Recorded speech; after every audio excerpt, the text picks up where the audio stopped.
Clerk Parker, if you would like to introduce the new addition to the team, Miss Bolden, as to everybody.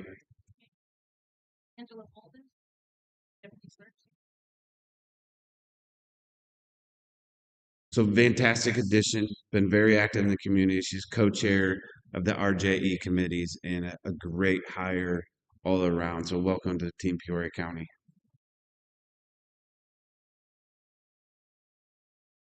All right, that's been about 45 seconds. We good?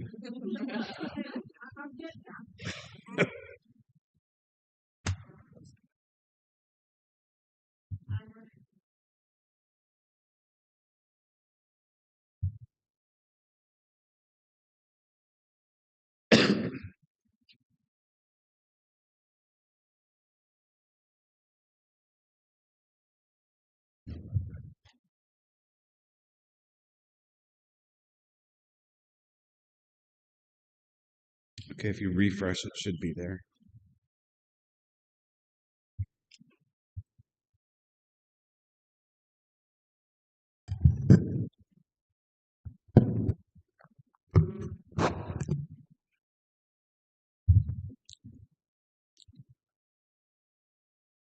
Yeah, if you refresh, it should be there. Please vote.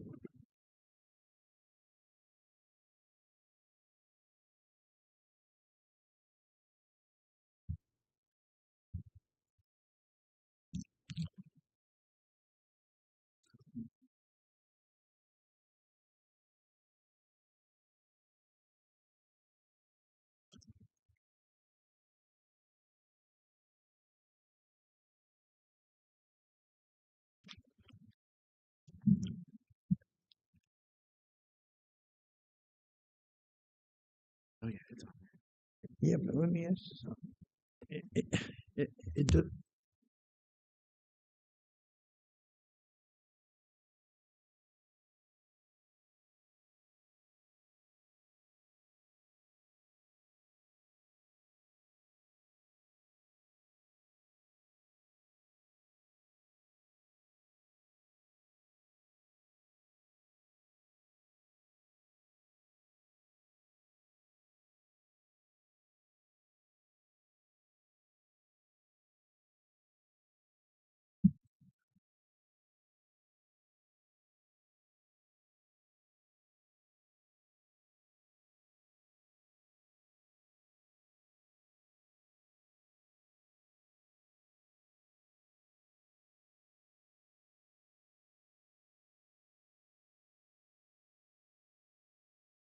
All eyes, welcome, Paul.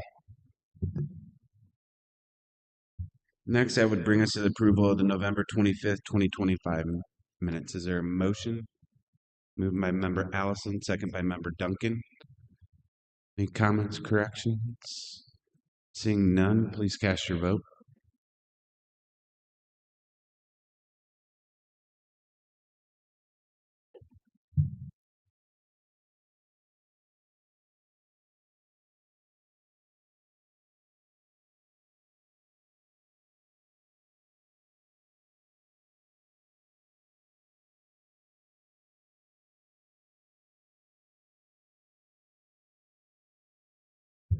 Minutes passed unanimously.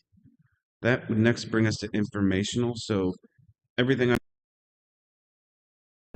care, ARPA, enterprise zone, or strategic plan will move to receive and file. Unless I hear anything else, seeing none. Earl, if you and your team want to, it's time for the annual update from the University of Illinois Extension. looks like this is already turned on. Um, I'm gonna stand just for a second, sir. But there's a lot of faces I really haven't met yet. I've been the last 2 years had a personal situation. One year I couldn't come, and then conflict last year. So been some change in the board members. So good to see everybody. My name's Earl Allen. I'm the county extension director with U of I Extension. Over our unit consists of 4 counties: Fulton, Mason, Peoria, and Tazewell. And the extension is basically the educational outreach arm for University of Illinois to local communities and the residents in those communities. And so we have this network across the states with offices across the state with offices in almost every county, and we have 4 offices in our 4-county unit. And it really, what I like about this job is I work with all these people who are servant minded, and I try and instill that in my staff too. But with the county boards I work with and the county officials, all of you have that servant mindedness. That's why you kind of got involved in this. And so I'm real appreciative of that because I'm kind of minded that same way. So thank you for your encouragement and support and willingness to let us be part of the Peoria County team in the educational work that we do. And we educate people through direct education, experiential learning, facilitative learning, and collaboration. And that's kind of the processes that we use in what we do. The scope covers agriculture, horticulture, natural resources. We're in the College of ASUS at University of Illinois. And then nutrition and health is an important area. And we have our 4-H, our youth development arm for education of youth. Finally, we have a community development program area as well. And all of those program areas are represented by our 35 staff that we have in this 4-county unit. We're like the second Champaign unit, and ours is the second biggest units in the state. And Cook County is a little different animal in how they approach it, but they're the largest unit. But we do a lot of things and appreciate the local support. We can't do what we do without the support of the local officials, volunteers, and that's how we get a lot of what we do done. I've brought 2 staff members with me today. Tara Heath is a commercial ag crops educator, and Christy Smith is our Peoria County 4-H coordinator. And I'm excited this past year and going into 2026 by 2 big things, and that's why I brought these 2. First of all, COVID hit our 4-H youth program real hard, and we focused the last 4 years on growing that back. And we had an 11% jump in club memberships this year, so we got back up over 1,000. And the commercial ag area was relaunched about 2.5 to 3 years ago, and we're getting great response from the communities, the local farmers, and the ag business, and meeting some strong needs with our crops programming and our farm management and ag economic programming. So I'm going to turn it over to Tara first and then Christy.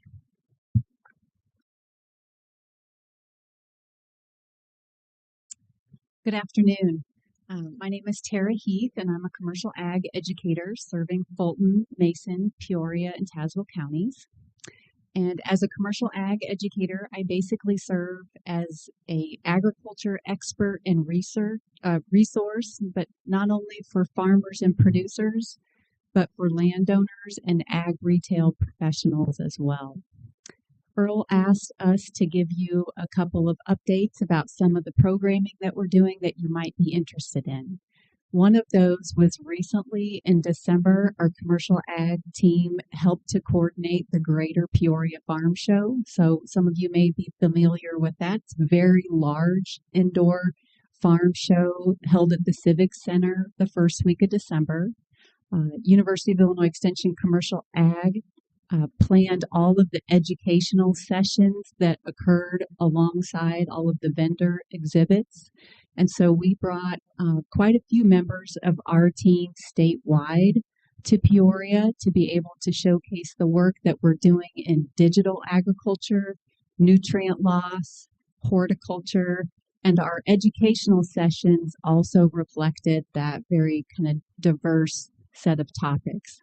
In fact, of all of our educational sessions that week, we found that one of the most popular ones was on forest management. And so what that tells me is that we are seeing our agriculture community look different than it used to. In other words, we have a lot of landowners that may not actively farm their own property, but may be leasing that out to farmers.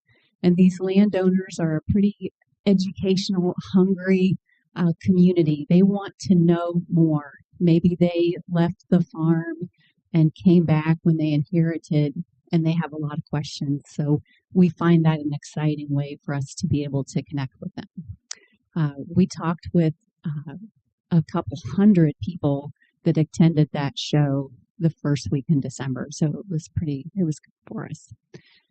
One program that we have coming up is actually next week, and that's our agronomy summit. Agronomy summits are a one-day seminar that takes a deep dive into some crop production topics, and they're held throughout the state of Illinois. So my colleagues in Extension across Illinois are planning these. We've got 7, and the one that's going to be in our local area is next Monday, January 12th. We're partnering with Illinois Central College East Campus to host that. And we are going to talk about some pretty technical subjects like the best way to manage your nitrogen and phosphorus fertilizers, how to prevent those nutrients from leaching out through tile drainage, and also a little bit about soil biology in general. And so that event is more focused on farmers and ag retail professionals. And we're really excited that registration closes for that today, and we filled it. So we have 60 people planning to attend next week. So we're pretty excited about that. Next, I'll let Christy talk to you about 4-H.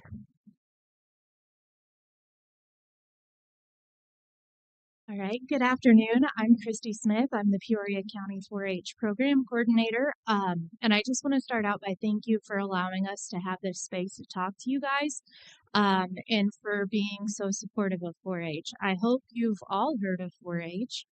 I work with the direct education of almost 200 youth in Peoria County. That's around where our enrollment is. I would certainly like to see that number grow.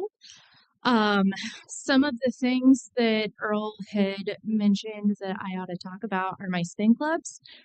We have 11 community clubs in Peoria County, I believe, and we will be up to around 15 spin clubs, which stands for special interest clubs.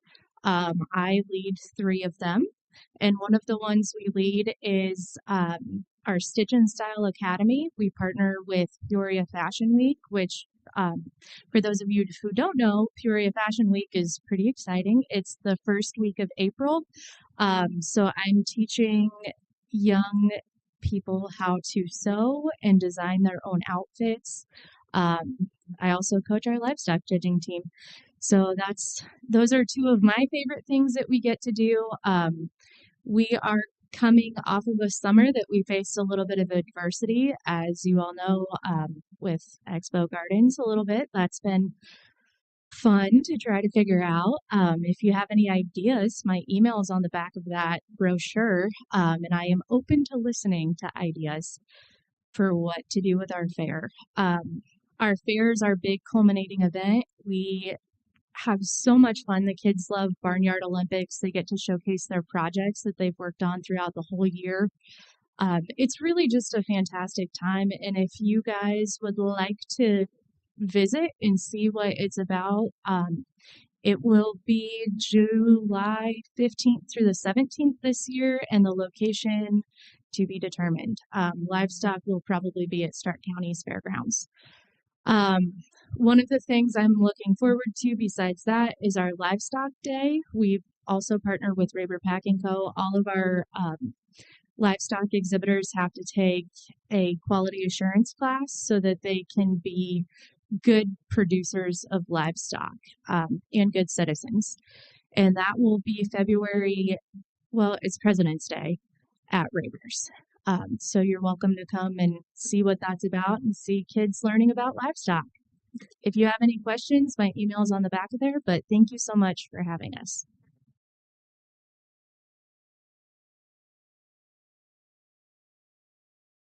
Thank you so much for your time. And is there any questions?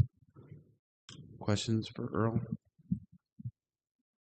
So I will say that just for everybody's knowledge, so myself, Brian Elsasser, and Matt Windish serve on the extension board for the county that helps set the levy to give to this. So Earl's been great. We meet once a year to help set that. We did have some rough years during the COVID financially to move through, but he's presented a good budget every year with the remaining being very fiscally, financially responsible coming to it. I know, Earl, I appreciate you bringing in the team to meet with everybody. I know specifically for 4-H, that has been a big thing for the Farm Bureau. If you ask Matt Windish and Cheryl Kauser, the new president, I'm really wanting to see. I think the focus on 4-H is huge because that has been one of the number one things of wanting to see rebranded and regrow. So this is great. Yeah, we're working with Farm Bureau on trying to figure out this whole fairground situation. So hopefully over the next year to two, we can get something solid figured out on that. And specifically this upcoming, since it's a different week, county board this Thursday, the Farm Bureau is switching their typically meetings on the same time we have. The new leadership will be in attendance at this upcoming county board meeting to make introductions. So yeah, in our annual report this year, we highlighted the 4 Farm Bureau counties in our unit as our partner spotlight. So there's some, if you want to dive into that a little bit, you can read those articles. Well, thank you, Earl. Thanks, Terry. Thanks, Christy. Next, that brings us to resolutions. Is there a motion to put on the floor for the strategic plan action agenda? Member Blair, second by Member Phelan. Scott. All right, thank you, Mr. Chairman. I'm going to start this and I'm going to hand it over to Melissa. So if you recall, a month ago, you approved the strategic plan foundational elements, which include the goal statements. We only have 5 goals. What then helps drive activity for the staff throughout the course of the year beyond just normal day-to-day business is the action agenda. And Melissa's going to walk through the action agenda and talk about how those tie back to the goals and what we're recommending be in the action agenda for calendar 26. Some of them may be longer than that. Some of them should be resolved within 26. So, Melissa. Thank you. Happy New Year, everyone. It's nice to be here. I feel like I've been gone for an eternity, but didn't even miss any committee or board meetings. So what you have in front of you, like was previously mentioned, is the 2026 action agenda. You all have a hard copy because there was a mistake in the uploaded copy, which cut off the last 3 action agenda items, but that's the only difference between the two. And Megan, thankfully, is correcting that for me on the record. But what you have in front of you is 22 action agenda items for this coming year. To put that in comparison, in the 2023 strategic plan, you had 19 what was called strategic priority items, if I remember correctly.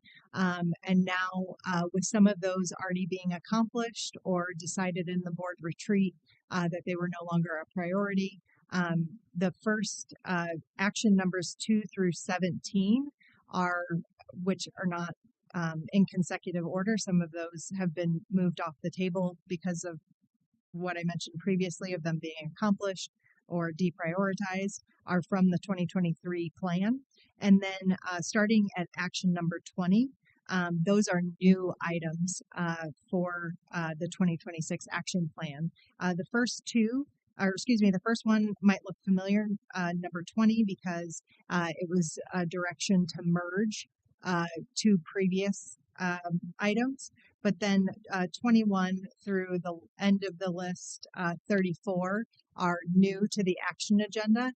They're probably not new to you because we took direction for the action agenda from 3 places.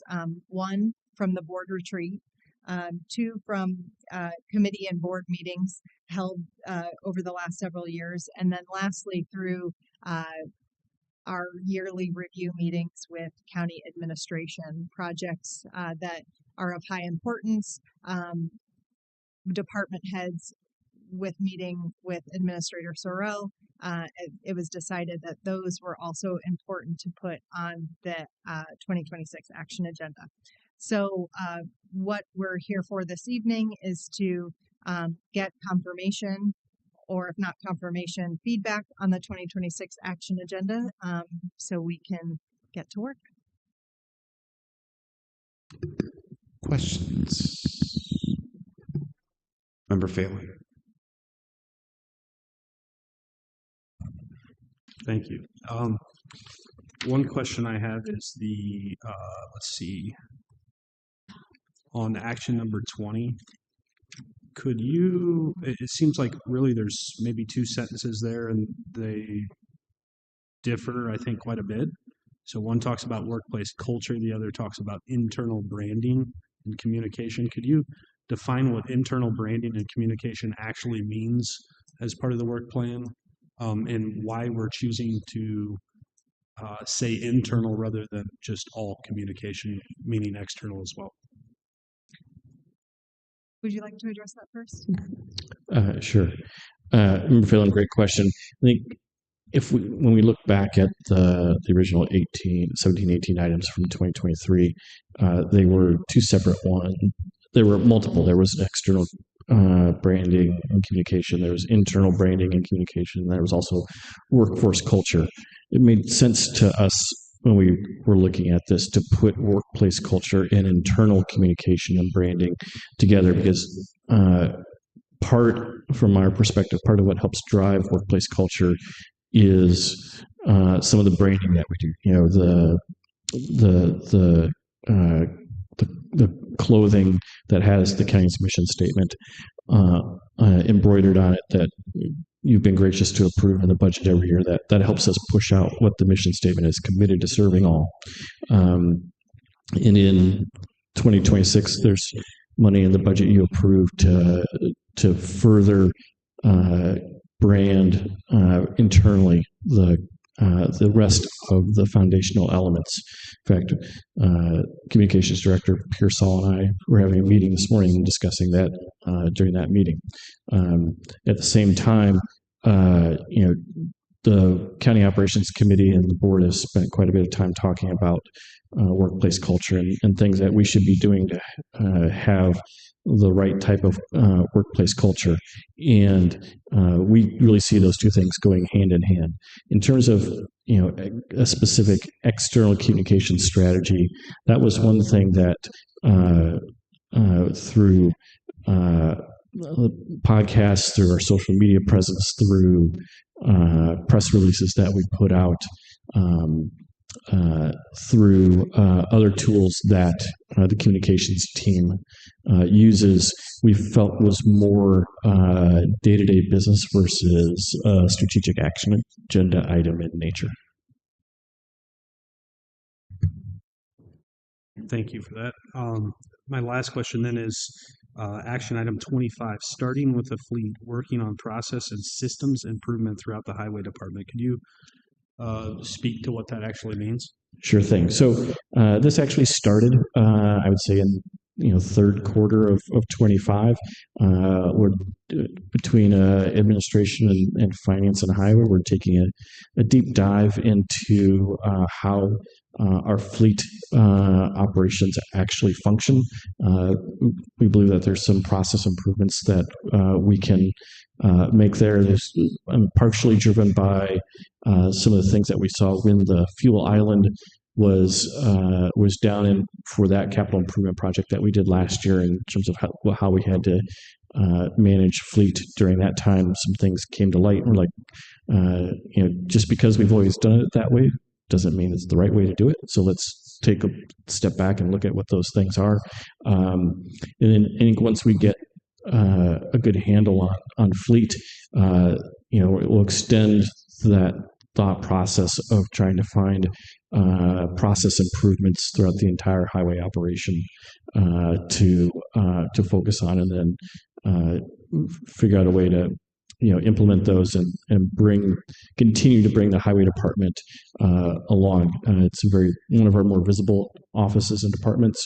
One thing that we, just as a small example, during the collective bargaining process last summer, we actually negotiated into that agreement changes to PPE, or personal protection equipment, for our workforce at the highway department that previously had not been in there. Yes, there's always been some PPE allowances, but we took it a step further and actually tying it back to branding, where our workforce, our road crews that are going to be out and very visible to the public, now are going to have Peoria County branded safety apparel, so that when you're driving by, for sure that that's a Peoria County Highway employee, and they're working on a Peoria County Highway project. So that's one small example of an improvement. But once we're done with fleet, then we want to take that to the rest of the department. I just hope we would remind our employees, if we're going to be branding them, that they are a moving billboard. And then again, back to it says starting with a fleet. Is that referencing the fleet department, or is that referencing a fleet of vehicles? Both. Both. Okay. Thank you.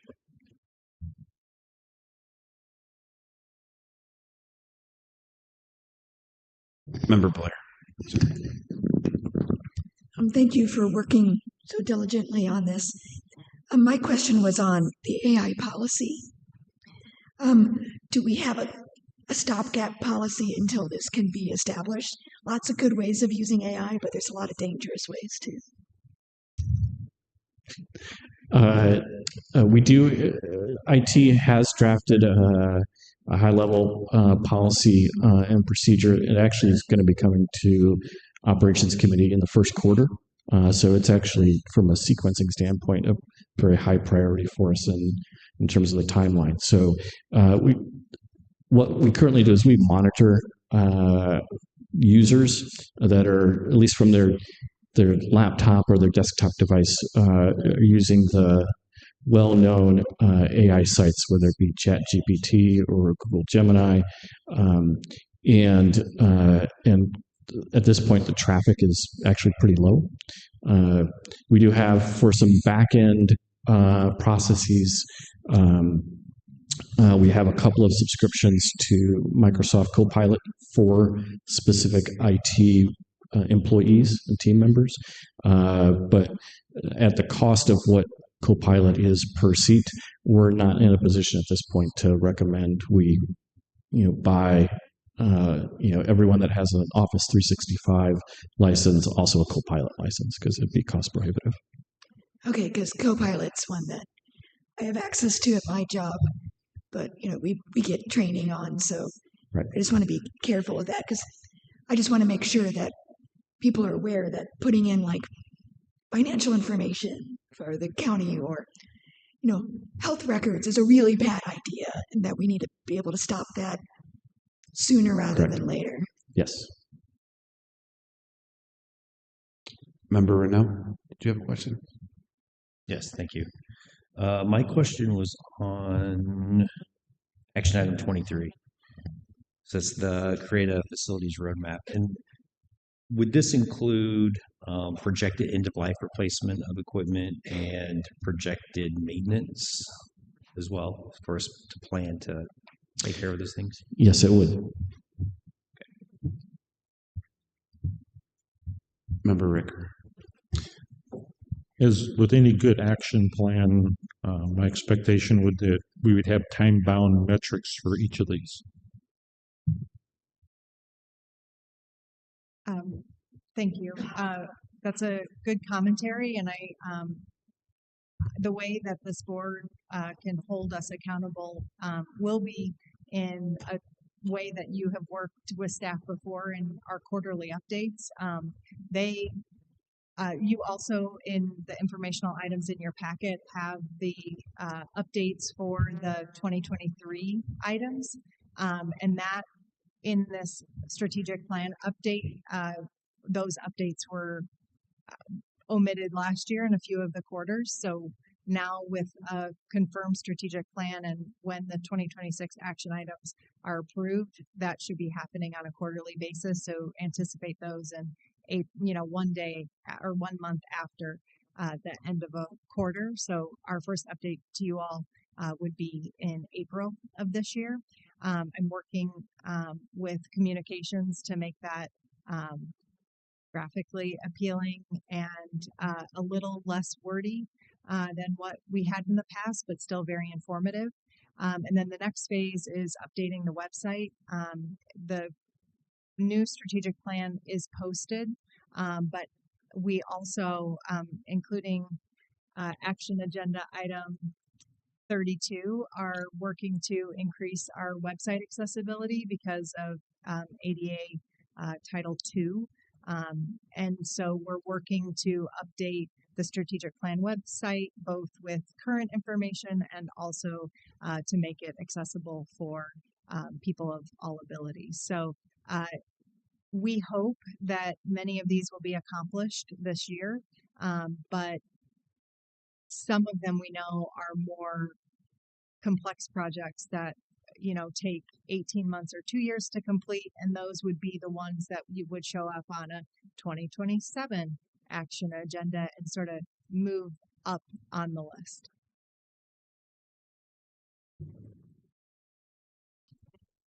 Thank you, Ms. Woods. Further questions? Seeing none, please cast your vote.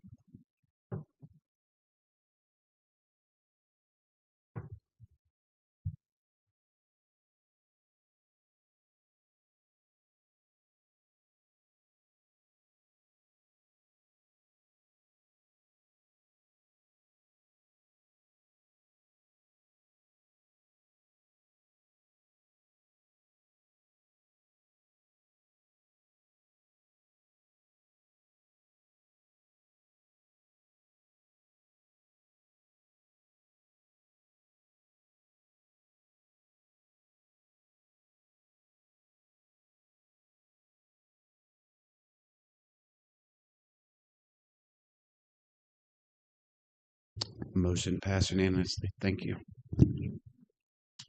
So that would get us to discussion for standing committees. I know a few people have to leave here, but I'll jump out of order. But Public Safety and Justice, Member Allison.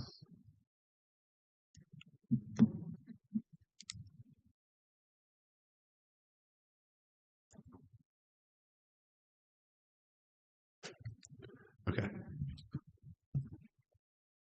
So we'll go back in order then. So infrastructure, I know Member Salzer is not here. Member Couch was traveling. I can give a rundown of the agendas through it, and if you have any questions. So the again, quite a few items, 7 items. First one was supplemental MFT appropriation for Glassford Road resurfacing. I think it was a little over $9,000. It is basically a IDOT cleaning up the final payment schedule for that process. Kickapoo Edwards Road, Civil Defense Road bid letting. William Charles was low on that. It's about 1.3 million in there. Remember, Rulon asked a good question about there's a lot of moving parts in that. And so I will say the same thing I said yesterday, because we're going to have some policy direction coming back. I don't know what that looks like. It's a living document and a contractual document. That is 100% based off of the development of BEX off that intersection. And without BEX, there is no road work that needs to be done there. So we budgeted $1.2 million for that. This bid came in at about $1.34 million. Perfectly be honest, in this scenario, we added some things in there to make this change the rock, change some requirements in there. We have lining of some sewer pipes that are in there, some of the stormwater retention stuff, and really we made some changes that added some considerable costs to this project. With that, talking to the developer, the original contract, even though it says they were the first 600,000 in and we would go after that, it did have moving parts in it where basically he had the right if it was over $1 million. He had the authority to go to about 400,000, is willing to go up to about $500,000 to make this road project work. With the 600,000 that we have in there, that puts us at about 1.1 with $240,000 shortage to make this happen. With that being said, we have made this into an enterprise zone. We have done considerable effort into that. There's other areas in there. Do you want this deal to disappear over 240,000 of economic development, or do you want to find money to do that? The direction that I've asked staff to look at is to close the shortfall of the 240 off the estimated. We would have 3% sales tax revenue, the 1% general tax, the facilities tax, the public safety tax. Plus the schools would receive the 1% school tax that is on there. We would also see increased gaming revenue. It is in an enterprise zone. So for the first couple of years, there's 100% abatement. And then year 3, 4, and 5, it's 50%. And eventually over that, I think the estimated value property tax of one of these stores is about 400, or if not higher, on the property tax. And we have some of that data, is to calculate what that would be to repay ourselves in that. And I would like to see something where maybe we give ourselves a loan and have some sort of repayment on that. This site does have some issues, and that is part of the issue. There is no water there, and there is no sewer there. And the sewer has added a considerable cost to that coming off. That is not our problem. I know that. That is the developer's problem. Part of the issue is there that is redoing that into a 3-lane safety issue through there. And then when it came down to Kickapoo Edward, or the civil defense, that is basically a tar and chip road right now. That is where the trucks are going to come in. And the developer understood that knowing the trucks, that needs some heavy lifting on that. These are our roads. Most deals would require the developer to pay that. Earlier today in the conversation, we had a conversation about having very few tools in our toolbox. And we do not have a whole lot of tools in our toolbox to do this. So when you do municipalities, sometimes these development costs are bore by a TIF. And TIF can spend that out in a much longer period payback for the developer. There is no TIF in this. The developer has point blank said, my company would be writing a check for $500,000, and I would agree to that. But there's no asset for me to have. There is nothing that I can show to my board or anything else that I will own that. You will own that road after it is given. In that being said, at 1.3, we will never see a cheaper price. If we put this out for bid later, cost escalators typically this will not be cheaper than it is today, and we have a limited time to accept this bid. With that also being said, the developer has bore 100% of the cost of A&E for this project, which is over 6 figures to go out. So basically, you could say we're sitting at about a $1.5 million road that was going to probably cost us about 840,000 all in to do on the upgrades. Considerable safety. If anybody's ever been out there right now, it could use a 3-lane in there currently without it, from a safety aspect of that. And then the civil defense, he could say, I'm just going to ride the trucks up and down there on the current road. That is not good for anybody in there on that tar and chip road. That does need to be brought up. So there is a policy discussion. And if you guys want to just say, I'm done, I'm walking away, right now, I just want to be open and honest that we might have to bring something back that looks like some sort of different contractual in that. So if you have any concerns about that, please express those today. We will not sign this contract to move forward until we've actually worked out an agreement that is signed and executed by the developer to put money in that.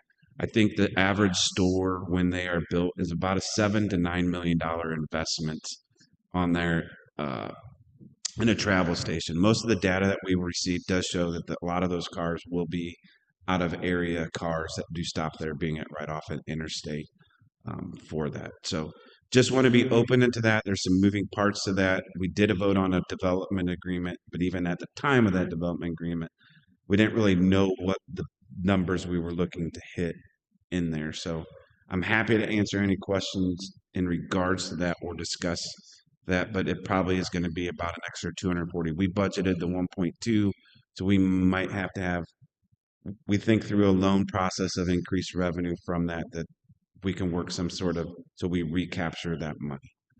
So that is the Kickapoo Edwards Civil Defense Project. A resolution for the turn lane variance on Kickapoo Edwards. This is the second time we've had to do that. The first time we actually had the wrong numbers put in there from not on our end, but from some engineering. So it's the actual right numbers in there for the variance. Then the Cedar Hills Drive retaining wall. That's about a $700,000 retaining wall on Civil Defense Road for some storm damage or from a creek that runs across there to help make sure that that road does not wash out. And then Sheridan Roads Phase 2 preliminary engineering, that's to get the engineering moving forward for the state grant to move that road redevelopment to change that over to the city. And then the facilities budget member, I get it with Kyle. It was a list of things. Some of it was energy, increased energy costs with the HHS campus and figuring things out. But that was basically a rollover to try to finalize, make sure that that budget was true and whole. And you might see that moving as we still continue to try to figure out what the energy needs of that campus are. And then the courthouse plaza change order 1, as Mr. Rulon pointed out, I think it was about 2.5, or Mr. Smith said it's about 2.5% of the total cost of the project, which was pretty low on the overall when you consider change orders.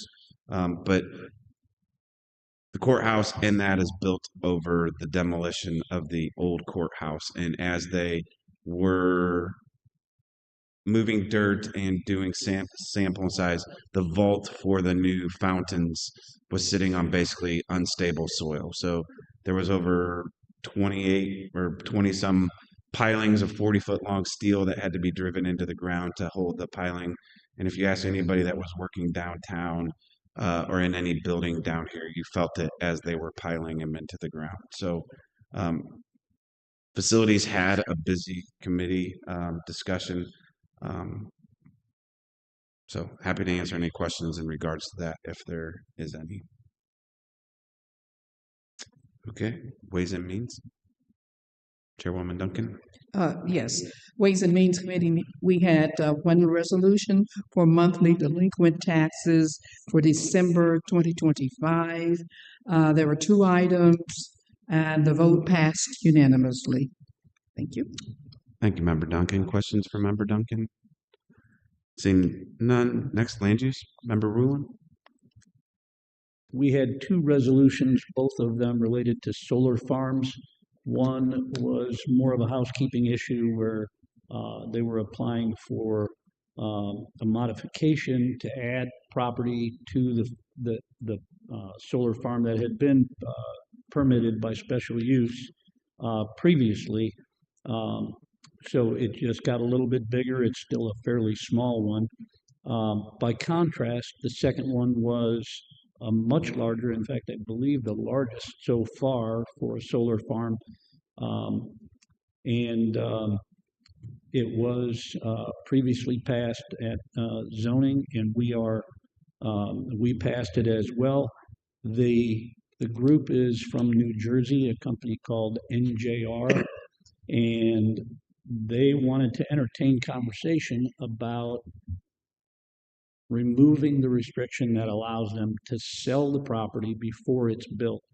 And if you may remember, recently in 25, we added that restriction to maintain control over these permits, because there's a lot of companies just coming in, get their permit, and then increase the price of the property, having improved it by getting a special use permit for solar, and then move on.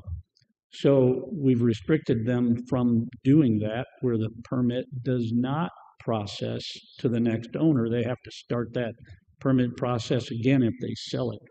So we politely stood firm on our restrictions. It was approved with those same restrictions, and they would only be allowed to sell it with a case-by-case basis. They could present circumstances under which we may consider that, but not likely prior to building the solar farm. So both of those move forward, but with all the restrictions that we've been doing consistently over the last several years. That's it. Thank you, Member Rulon. Questions? Seeing none, Member Ricker, Operations. Yes, for operations, we had one resolution for approval of workers' compensation settlement, and that passed unanimously. Thank you, Member Ricker. Questions? Seeing none, Health was canceled. Public Safety and Justice, Member Allison. We only had two resolutions. One was the state's attorney's appeal authority for 2006, which aids the state's attorney's office in the event that cases are appealed on criminal convictions, providing assistance to the AG's office. We've done this in previous years. We also had the Illinois Court Technology Modernization Program funding in the amount of $50,000. We've done that before as well. Currently totaling 1.4. That has allowed us to put in new audio upgrades in the courthouse and new hardware for such. So this year's is $50,000. Thank you, Member Allison. Questions? Seeing none, last Member Daly, Finance. Finance has one resolution. That is the 2026 legislative agenda.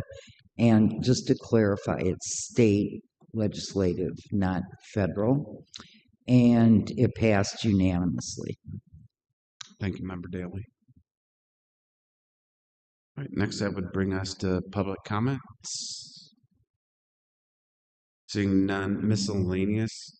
I do believe Member Phelan has talked to a good chunk of the board about an idea to bring HR Fit, which would be a contract that was in administrators' role to approve to help facilitate on an evaluation of the administrator. I know we've gone back and forth the last few years on the tools and too long, too short, here, there, about anonymity, about giving into your answers, to maybe just have an outsider look at it.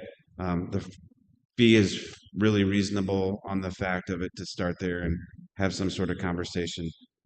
So appreciate Member Phelan looking into that. I just want to bring it up as a public known. So when documents are signed, this is not something we would have to vote on.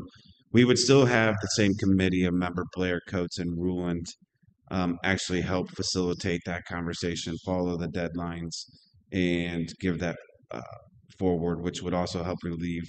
I know Member Ricker had served many years under it. This is not an easy task to ask board members to try to facilitate. So if you're interested in any questions, Danny, do you want to add anything to it? No, I think you did a pretty good job. The only thing I would add is for anybody that's not familiar, HR Fit is really well known in the Tri-County area. Eric Christian that runs the company and owns the company is no stranger to Peoria County and actually worked for Peoria County at one time. He was an intern at Tri-County Regional Planning, so he's very familiar, and he runs a very well-respected company in the community. So. And I would be remiss in this conversation. It's a board conversation with our only one true employee, Administrator Sorrell. So if you want to add anything, this is agreeable to, but. Yeah, I appreciate the opportunity that Member Phelan gave me to bring it to my attention, offer some feedback.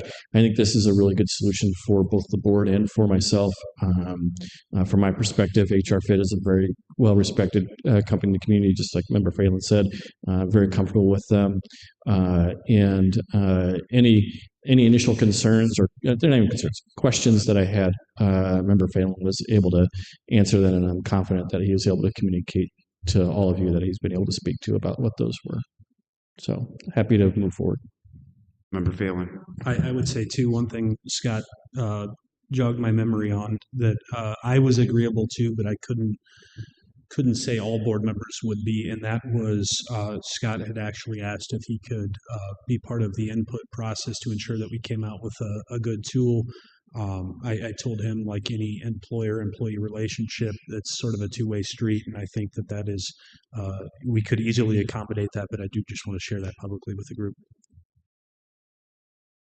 And the cost estimates that were received, this would be in the purview of the administrator or assistant administrator Musselman to be able to sign as well in the contractual. So if I don't hear any objections from the board, this doesn't need to be a resolution to bring forward. We would like tighter timelines, so this might push the timelines out just a hair to see where the tool is, but that this will help keep a process and moving forward. I think we're expecting the administrator's eval to be turned to us, hopefully, but we might have to have a conversation, figure out where we're at in this deal. And again, I am pretty sure that the sitting members of the committee, like we talked about, not wanting lifetime appointments earlier. If anybody would like to volunteer to be part of that, I'm sure members of that committee would entertain the possibility of handing off some reins. So just throwing that out there.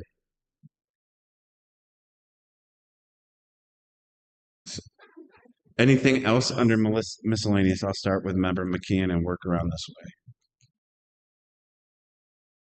Member Blair. I just want to say thank you. Everyone sent me a very lovely card as I'm recovering from my surgery. Thank you very much. Welcome back, Member Blair. I know it's a short turnaround, so we'll see everybody on Thursday at 6 for County Board Night. So, meeting adjourned. Thank you.